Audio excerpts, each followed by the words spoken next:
हम दे दें, कराची में आतंकी हमला हुआ, बहुत बड़ा आतंकी हमला हुआ है। पाकिस्तानी स्टॉक एक्सचेंज की बिल्डिंग में आतंकवादी घुसे और सुरक्षा बलों ने चारों आतंकवादियों को, जो पाकिस्तानी सुरक्षा बल हैं, उन्होंने चारों आतंकवादियों को ढेर कर दिया है और हमले में 5 सुरक्षा कर्मियों की मौत की खबर मिल रही है। तो 5 सुरक्षा कर्मियों के मौत की खबर भी मिल रही है, जबकि 5 नागरिक भी ऐसा बताया जा रहा है कि हमले में मारे गए हैं। ग्रेनेड फेंकर ये आतंकी अंदर घुसे थे और उसके बाद उन्होंने ताबड़तोड़ फायरिंग शुरू कर दी और इसमें आतंकवादी ढेर कर दिए गए, मारे गए हैं। इस बीच ये भी सूचना मिल रही है कि बलोच लिबरेशन आर्मी ने इस हमले की जिम्मेदारी ले ली है। तो एक सवाल ये भी है कि जब बोया बीज बबूल का तो फिर फल हो कहां से होए। तो पाकिस्तान जिस तरह से आतंकवादियों को पनाह देता है, सिर्फ पनाह क्या देता है, उनको पालता पोसता है। और वहां के प्रधानमंत्री ये कहते हैं कि ओसामा तो शहीद थे। तो उस देश में अगर इस तरह की घटनाएं होती हैं तो एक सवाल ये भी उठता है और कई लोग ये सवाल उठाने भी लगे हैं कि वाकई ये हमला था या फिर बहुत सारी चीज़ों से ध्यान भटकाने की कोशिश की, आतंकवाद से ग्रसित हम भी हैं।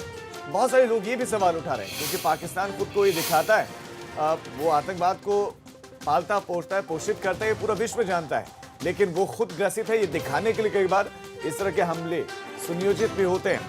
ये विशेषज्ञ कुछ कहने लगे हैं। तो लेकिन किसी भी तरह के आतंकी हमले को भारत कंडेम करता रहा है और पाकिस्तान की तरह नहीं कि वो अपने हितों के मुताबिक या अपनी ज़रूरत के या अपनी सहूलियत के हिसाब से जिसे वो देखना चाहता है कि इसको आतंकी हमले में उसको बोलना चाहिए या नहीं बोलना चाहिए, वो तब बोलता है। लेकिन भारत इस तरह के हमलों का हमेशा खंडन करता रहा है, कंडेम करता रहा है।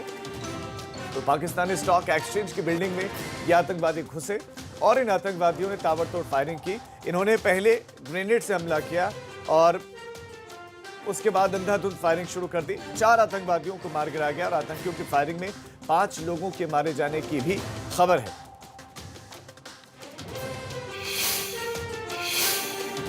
उसके बाद सर्च ऑपरेशन वहां बताया जा रहा है कि चलाया जा रहा है। तो आतंकवादियों ने यह भी जानकारी मिल रही है कि पुलिस अधिकारियों के कपड़े पहने हुए थे, जो कि ऑफ ड्यूटी पुलिसकर्मी पहनते और इसलिए शक भी ज्यादा नहीं हुआ। और उसके बाद इन्होंने अत्याधुनिक हथियारों से हमला किया।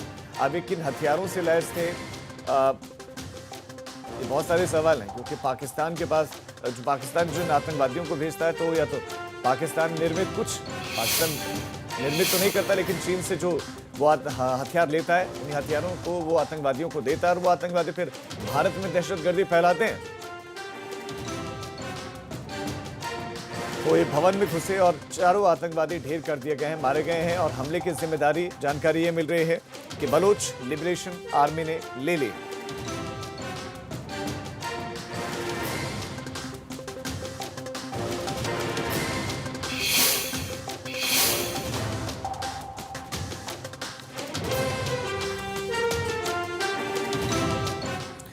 तो इस बुलेटिन में फिलहाल इतना ही, लेकिन उत्तर प्रदेश और उत्तराखंड की तमाम खबरों के लिए